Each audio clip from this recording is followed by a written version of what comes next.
تبارك وتعالى কিসের মধ্যে এবং ধ্বংস কিসের মধ্যে, এটি এরকম বিষয় যেটার ব্যাপারে দুনিয়ার কোনো জ্ঞান আজ পর্যন্ত বয়ান করতে পারে, এ ব্যাপারে বলতেও পারে নাই, আর এই পর্যন্ত বলতেও পারে। যদি দুনিয়ার মানুষ সফলতার ব্যাপারে কিছু বলেছে তাহলে ভুল রাস্তার ব্যাপারে বলেছে। মানুষের জ্ঞান এই স্তরের না যে মানুষকে তার আসল কামিয়াবি এবং নাকামির ঠিকানা বলতে পারে। মানুষের কাছে এতটুকু জ্ঞান নেই। তারপর মানুষের জ্ঞান সেটা এই স্তরেরও না যে মানুষকে সঠিক রাস্তা দেখাতে পারে, সঠিক রাস্তার জ্ঞান দিতে পারে। এই জন্য যে মানুষের জ্ঞান অনেক কম, অজ্ঞতা অনেক বেশি, জ্ঞান কম। আল্লাহ তাআলা বলছেন আমি তোমাদেরকে অনেক কম জ্ঞান দিয়েছি। ইন্নাহু কানা যালুমান জাহুলা। আল্লাহ তাআলা বলেন এই মানুষ সে জালিম, অত্যাচারী এবং অজ্ঞ, অশিক্ষিত। ওয়াল্লাহু আখরাজাকুম মিন বুতুনি উম্মাহাতিকুম লা তা'লামুনা শাইআ। আল্লাহ তাআলা বলেন মায়ের পেট থেকে তোমরা যখন বের হয়েছো তোমরা কিছুই জানতে না, একদম অশিক্ষিত ছিল। এই তিন আয়াত যদি আমরা একসাথে করি, লা তা'লামুনা শাইআ, যখন জন্ম নিয়েছি কিছুই জানতাম না। যালুমান জাহুলা এবং জালিম এবং অত্যাচারী আর অশিক্ষিত। আর যদি অনেক পড়ালেখা করে কিছু অর্জন করো সেটা কতটুকু? ওমা উতিতু মিনাল ইলমি ইল্লা কালিলা, সেটা অনেক কম, অনেক সংক্ষিপ্ত। এখন ওই ইলম দিয়ে, ওই এতটুকু অল্প জ্ঞান দিয়ে, অল্প শিক্ষা দিয়ে জীবনের উদ্দেশ্য পর্যন্ত পৌঁছা অসম্ভব, মানুষ বসতে পারে না, অসম্ভব। তো আল্লাহ তাআলা তাদের আসমান থেকে কোরআন অবতীর্ণ করেছেন, যার মধ্যে আল্লাহ তাআলা কোরআনের মধ্যে মানুষকে জীবন চলার রাস্তা করেছেন এবং সঠিক কামিয়াবি কি, সফলতাকে এটা বলেছে। আজকে দুনিয়ার আমাদের আশেপাশে টাকা পয়সা, সম্পদ, এগুলো পাওয়া না পাওয়া, এটাকে আজকের জ্ঞান সফলতা এবং ধ্বংসের সাথে সম্পৃক্ত করেছে। আল্লাহ তাআলার ইলম দুনিয়ার টাকা পয়সা, সম্পদের সাথে কামিয়াবি এবং সফলতাকে সম্পৃক্ত করেন। দুনিয়ার জ্ঞান অনুযায়ী যার কাছে টাকা পয়সা আছে সেই সফল কাম, দুনিয়ার জ্ঞান অনুযায়ী দুনিয়াতে যার সম্মান সেই কামিয়াব, দুনিয়ার জ্ঞান অনুযায়ী দুনিয়াতে যার নাম আছে সেই কামিয়াব, দুনিয়ার জ্ঞান অনুযায়ী ভালো যে এখানে খায়, ভালো কাপড় পরিধান করে সেই কামিয়াব। বাকি সমস্ত মানুষ আপনার আমার জ্ঞান অনুযায়ী নাকাম, ধ্বংস। এদের কাছে টাকা পয়সা নেই, এদের কোনো জীবন হলো, যে গরিব, চাকরি করে, বাড়ি নেয়, বস্তিতে থেকে পড়ে গেছে, এটা দুনিয়াতে কি দেখে? এটা তো ধ্বংস। এটা আপনার আমার জ্ঞান অনুযায়ী এই পুরো পৃথিবী 10 লাখ মানুষের মধ্যে একজনকে সফল কাম বলে, বাকি 9,99,999 জনকে দুনিয়ার জ্ঞান নাকাম আর ধ্বংস করতেছে, কারণ তাদের কাছে দুনিয়ার টাকা পয়সা নেই। কিন্তু আল্লাহ তাআলা নিজের জ্ঞান দিয়ে এই জগতের প্রতিটা ব্যক্তিকে কামিয়াবির একটা রাস্তা দিচ্ছে। যে ব্যক্তি রাস্তার মধ্যে ঠেলা গাড়ি চালাচ্ছে আর আরেকজন 2 কোটি টাকার গাড়ি চালাচ্ছে, দুইজনের জন্যই আল্লাহ তাআলার শিক্ষার মধ্যে সফলতার ব্যবস্থাপনা মজুদ আছে। যে বস্তিতে থাকতেছে আর যে 10 কোটি টাকার বাংলোতে থাকতেছে, দুইজনের জন্যই আল্লাহ তাআলার ওই জায়গায় কামিয়াবির ব্যবস্থাপনা আছে। গরিবকে বাদশাহ হইতে হবে না, আর বাদশাহকে ফকির হইতে হবে না সফলতা নেওয়ার জন্য। যে নিজের জায়গায় থেকেই কামিয়াবি, সফলতা অর্জন করতে পারে, যে নিজের জায়গা থেকে, গরিব ধনী, ন্যায় পুরুষ মহিলা, একদম গ্রামের যে জায়গায় মানুষ এরকমভাবে থাকে 100 বছর পুরান জীবন অতিবাহিত করতেছে, তার জন্য পরিপূর্ণ কামিয়াবি, সফলতা অর্জন করার রাস্তা তার কাছে আছে। কিন্তু দুনিয়ার জ্ঞান 1 লক্ষ মানুষের মধ্যে একজনকে কামিয়াবি, সফলতা দিতে পারে, বাকিদেরকে পারে না। তো যেই জ্ঞান আমাদের সবাইকে সফলতার রাস্তা দিবে, সেই জ্ঞানের নাম হচ্ছে কোরআন। ইন্না হাযাল কোরআনা ইয়াহদি লিল্লাতী হিয়া আকওয়াম। এই যে কোরআন যেটা তোমাদেরকে সঠিক রাস্তার ব্যাপারে বলে, যেটা আমরা পড়লাম, যেটা আমরা রমজানে শুনবো, এটা ওই কোরআন যেটা আমাদেরকে কামিয়াবি এবং নাকামির প্রিন্সিপাল বয়ান করে। মানে আল্লাহর জ্ঞান, আল্লাহর ইলম।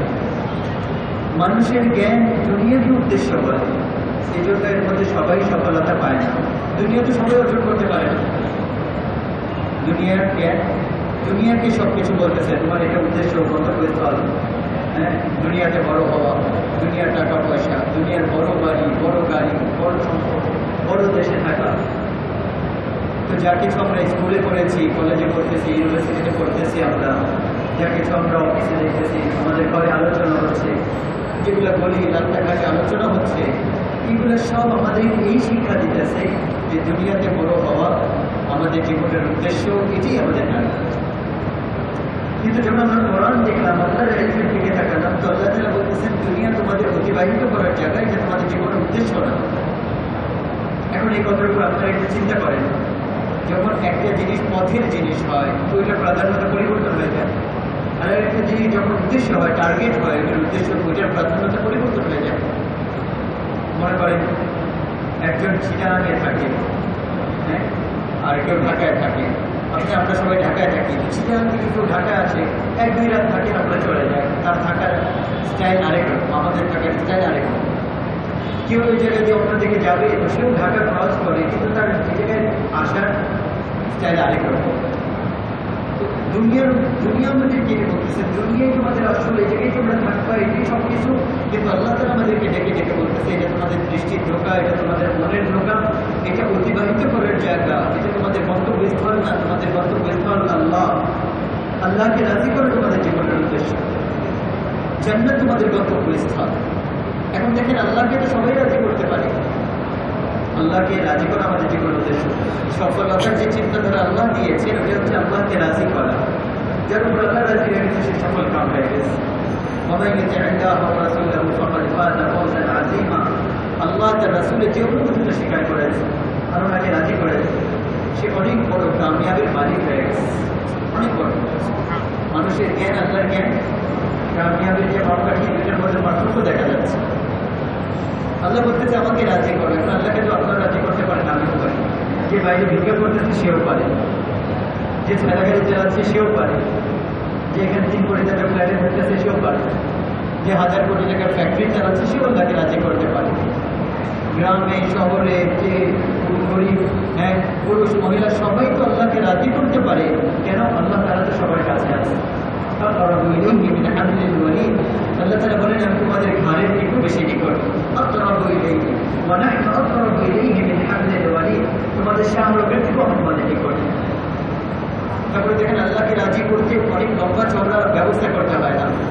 মা যদি রাগ করে না, মাকে খুশি করার জন্য অনেক কিছু করতে হয়, হাত ধরতে হয়, পাও ধরতে হয়, আর তারপরে কত কিছু বলতে হয়, তারপরে যে মা রাজি হয়, তারপরে যে মাফ করে। বাবাকে রাজি করতে হলে তো আরো কঠিন ব্যবস্থা।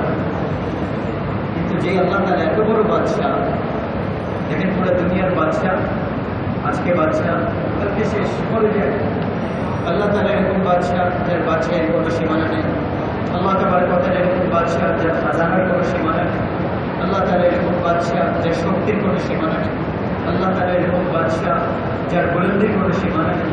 আল্লাহ তাআলা এরকম বাদশা যার বাদশাহীর কোনো সীমানা নেই। আল্লাহ তাআলা এরকম বাদশা যার দেওয়ার কোনো সীমানা নেই। আল্লাহ তাবারক ওয়া তাআলা এরকম বাদশা যার রহমতের কোনো সীমানা নেই। আল্লাহ তাবারক ওয়া তাআলা এরকম বাদশা যার খাজানার কোনো সীমানা নেই। আল্লাহ তাআলা এরকম বাদশা, উনি যদি ধরেন তো কেউ বাঁচাতে পারেন। আল্লাহ তাআলা এরকম বাদশা যার দেওয়ার কোনো সীমানা নেই। আল্লাহ তাবারক ওয়া তাআলা এরকম বাদশা যার বুলন্দির কোনো সীমানা নেই। আল্লাহ তাবারক ওয়া তাআলা এরকম বাদশা যার জ্ঞানের কোনো সীমানা নেই। আল্লাহ তাবারক ওয়া তাআলা এরকম বাদশা যার স্বর্ণ কত বেশি কেউ জানে না। আল্লাহ তাবারক ওয়া তাআলা এরকম বাদশা যিনি শুরু হওয়া থেকে শেষ হওয়া থেকে পবিত্র। আল্লাহ তাআলা এরকম বাদশা যিনি জায়গা থেকে পবিত্র। আল্লাহ তাবারক ওয়া তাআলা এরকম বাদশা যিনি যুগের থেকে পবিত্র। আল্লাহ তাবারক ওয়া তাআলা এরকম বাদশা যিনি আকৃতি থেকে পবিত্র। আল্লাহ তাবারক ওয়া তাআলা এরকম বাদশা যিনি মৌসুম থেকে পবিত্র। আল্লাহ তাবারক ওয়া তাআলা এরকম বাদশা যিনি খান না, পান করেন না, ঘুমান না, উনি ঝিমান না, উনি বাইরান হন না, উনি অপারগ হন না। মা কানা রাব্বুকা নাসিয়া, লা ইয়াদিল্লু রাব্বি ওয়া লা ইয়ানসা, লা তা'খুযুহু সিনা ওয়া লা নাওম ওয়া লা ইয়াউদুহু হিফযুহুমা, মা মাসানা বিল-লুঘূব, লা তাহসাবান্না আল্লাহা গাফিলা আম্মা ইয়া'মালু যালিমুন, মা কানা আল্লাহু লিইউজিজাহু মিন শাই, লা ইয়া'যুবু আন রাব্বিকা মিন মিসকালা যাররা। এই সব কিছু তর্জমা ওই কথা যেটা আগে বাংলায় বললাম, আল্লাহ তাআলা অল্প শব্দের মধ্যে কোরআনের মধ্যে বলে দিয়েছেন। কোরআনের মধ্যে বলেছেন অল্প শব্দের মধ্যে। যিনি এরকম বাদশা যিনি শুরু হওয়া থেকে শেষ হওয়া থেকে আউয়ালিয়াত, আখিরিয়াত, আবাদিয়াত, আজলিয়াতের সীমানার মধ্যে, উনি উত্তর দক্ষিণ পূর্ব পশ্চিমের সীমানার মধ্যে না। এই সমস্ত সীমানা থেকে আল্লাহ তাআলা উঠবে। লা তারাহুল আইয়ুন, কোনো চোখ ওনাকে দেখতে পারে না। লা তুদরিকুল আবসার, চোখের শক্তি থেকে উঠে। লা তারাহুল আইয়ুন, লা তাখালিকুজ জুনুন, চিন্তাধারা থেকে উঠে। লা ইয়াসাবুহুল ওয়াকিফুন, এই জগতের মাদ্দাহ, প্রশংসাকারী যে আছে না, যারা আল্লাহ তাআলা প্রশংসা করে, যত প্রশংসা করতে পারে, পুরা দুনিয়ার সমস্ত মানুষ যারা আল্লাহ তাআলা প্রশংসা করে, এই সমস্ত প্রশংসাকারী একসাথে হয়ে যায়, তারপর আল্লাহ তাআলা প্রশংসা করে শেষ করতে পারবে না। ঠিক এরকম বাদশাহ যিনি কারোর মুখাপেক্ষী না, এত বড় বাদশাহ, ওনাকে রাজি করতাম আমরা, বলেন দুনিয়ার বাদশাহ যত বড় বাদশাহ, তাকে রাজি করতে তত কঠিন, যত বড় বাদশাহ তার কাছে পৌঁছা তত কঠিন। আর যে আল্লাহ তাআলা এরকম গুণের অধিকারী, এত বড় বাদশাহ, ওনাকে রাজি করাতে হলে কত কিছু করার কথা ছিল, আর ওনার কাছে পৌঁছতে কত কষ্ট করার কথা ছিল। অথচ আল্লাহ তাআলা আমাদের জন্য কত সহজ করে দিয়েছেন। আল্লাহ তাআলা কি বলছেন? ওয়ানাহনু আকরাবু ইলাইহি মিন হাবলিল ওয়ারিদ, আমার বান্দা আমি তোমার ধারের শাহ রবের থেকেও বেশি নিকটে, তুমি আমাকে ডাকো, আমি লাব্বাইক বলে তোমার সামনে হাজির হয়ে যাবো। আমরা আল্লাহকে ডাকতেই শিখি না, আল্লাহর কাছে নিজের প্রয়োজনের কথা বলতেই শিখি না। কোনো অসুবিধা হইলে দুনিয়ার মানুষের কাছে যাই, কিন্তু আল্লাহর কাছে যাই না, আল্লাহর কাছে যাই না, আল্লাহকে বলি না। তো আল্লাহ তাআলা কোরআনের মধ্যে আমাদেরকে এটা বুঝিয়েছেন যে আমার বান্দা, আমার বান্দা, পুরো দুনিয়ার মানুষ, আমার বান্দা, কোরআন এটা একটা জীবন যেটা আমি তোমাদেরকে দিয়েছি, এই অনুযায়ী তোমরা তোমাদের জীবনকে চালাও, তোমরা সফলতা পাবার, কামিয়াবি পাবা। অন্য কোনো রাস্তায় চলবো, তুমি দুনিয়ার মধ্যে অপদস্থই হবা, যেটা এরকম ভাবছো। এখন দেখেন পুরো দুনিয়াতে মুসলমান যে জায়গায় যে অবস্থায় আছে, লাঞ্ছিত বঞ্চিত ছাড়াও দুনিয়াতে মাথা উঠে পড়েছে, মুসলমান দাঁড়াতে পারতেছে না। তো ওই কোরআন, এই যে সামনে রমজান আসতেছে, আমরা পুরো কোরআন তারাবির মধ্যে শুনবো। কোরআন শুধু শোনার জন্য না, বরং কোরআন অনুযায়ী আমাদের জীবনকে চালানোর জন্য, কোরআন অনুযায়ী আমাদের জিন্দেগিকে চালানোর জন্য, আর আল্লাহ রাসূলের হাদিস অনুযায়ী আমাদের জিন্দেগিকে চালানোর জন্য, ওই আল্লাহকে মানার জন্য যে আল্লাহ তাআলা এত বড় বাদশাহ। ইয়ামসিকুস সামাওয়াতি ওয়াল আরদা আন তাযুলা, আমাদের রব যিনি জমিন আসমানকে থামিয়ে রেখেছে, ওই আল্লাহকে রাজি করাতে আমরা রাজি নাই। ওই আল্লাহ কিভাবে রাজি হবে? ওই আল্লাহ তাআলা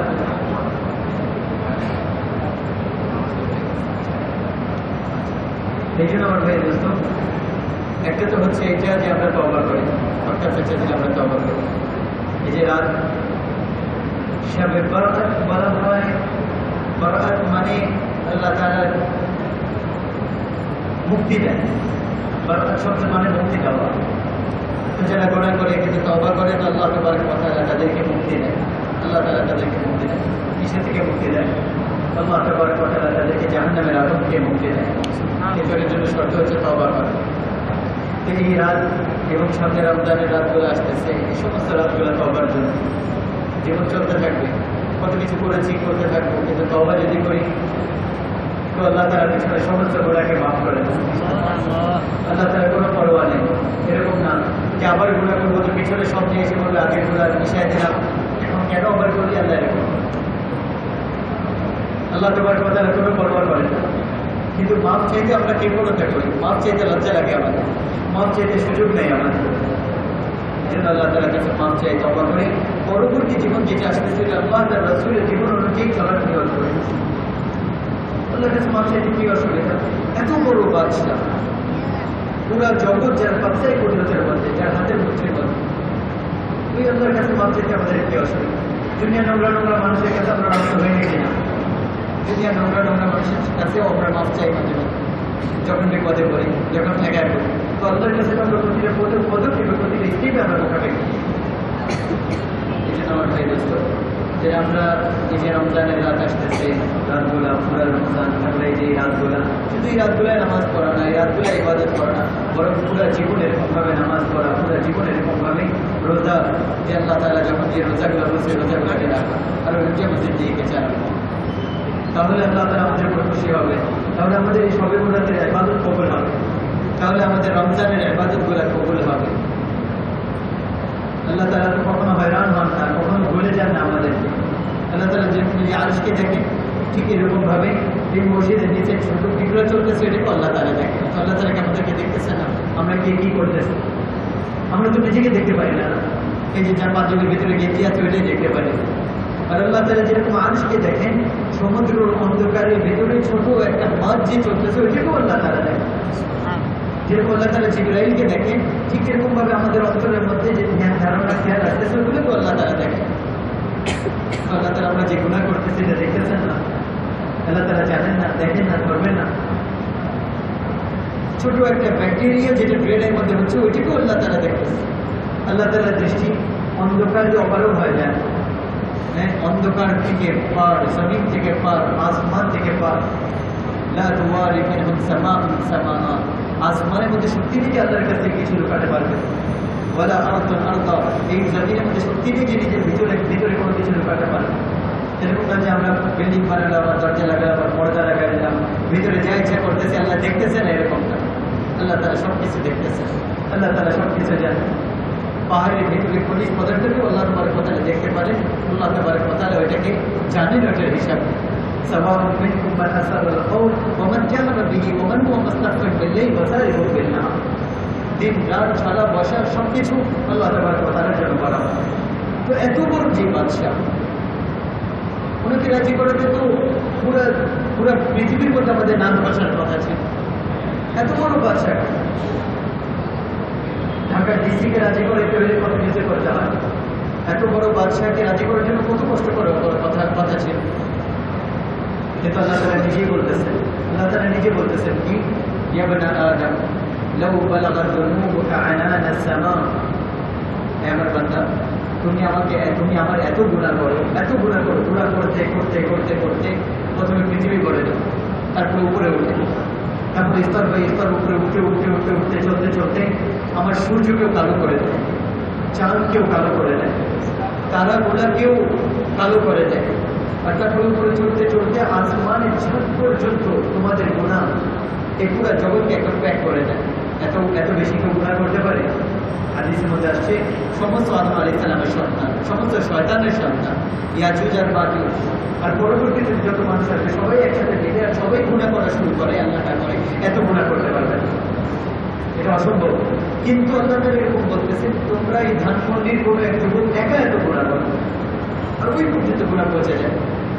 আর আমার মাকে ব্যবস্থাপনা কি, এত গুনাহ করে তুমি যদি শুধু একবার বলো যে আল্লাহ আমাকে মাফ করে দেন, আল্লাহুম্মা গফিরলি, আল্লাহ তাআলা বলেন গফারতু লাকা ওয়ালা উবালি, আমি ওই সময় বলি যে যাও আমি মাফ করে দিলাম, আমার কোনো পরোয়া নেই, সমস্ত গুনাহকে মাফ করে দিন। আল্লাহ তাআলা মাফের ব্যবস্থাপনা এত লম্বা চওড়া।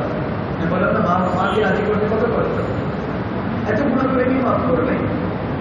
আপন ভাই একজন আরেকজনকে তরবারি উঠায়, একজন আরেকজনকে গুলি করে, এক মায়ের থেকে জন্ম নিয়েছে, একজনের গলা কাটার উপর তারা যায়। আর এত গুনাহ করার পরে কে সুযোগ দিবে একে মাফ করার? ওই আল্লাহ তাআলা যার আপনার মানে হচ্ছে, আল্লাহ নিজে বলতেছেন যাও আমি মাফ করে দেন, আমার কোনো পরোয়া নেই। আর আল্লাহ তাআলা আমাদের গুনাহকে ভুলিয়ে দেন জমিন আর আসমানকে, যাতে এরকম আমাদের মাথাটা সাক্ষী না দিতে পারে। এই জন্য আমার ভাই দোস্ত, আল্লাহর কাছে তওবা করি, আল্লাহ তাআলা অপেক্ষা করতেছেন কখন আমরা তওবা করবো, আমাদেরকে আল্লাহ মাফ করে। এই জন্য আমার ভাই দোস্ত, এখানে যারা আসছি আল্লাহ তাআলা আমাদেরকে তৌফিক দান করেন, পরবর্তী জীবনটাকে এরকম ভাবেই চালানো যেরকমভাবে আল্লাহ রাজি হয়। উদ্দেশ্য টার্গেট যাতে ভুল না হয়। অনেক কিছু করবে মানুষ, উল্টা সিধা এই বয়সে হয়ে যায়, কিন্তু টার্গেট যাতে আবার ঠিক থাকে, যদি টার্গেট ঠিক থাকে আল্লাহ তাআলা রাসূল আমাদের উপর রাজি আর খুশি হবে। ঠিক আছে ইনশাআল্লাহ। আর যে রমজান আসতেছে, রমজানে তারাবি পুরা পড়া, কোরআন শোনা, আর ওইটি আমাদের জিন্দেগিকে চালানো আল্লাহ তাআলা আমাদেরকে তৌফিক দান করেন। ওয়া আখিরু দাওয়ানা আলহামদুলিল্লাহি রাব্বিল আলামিন।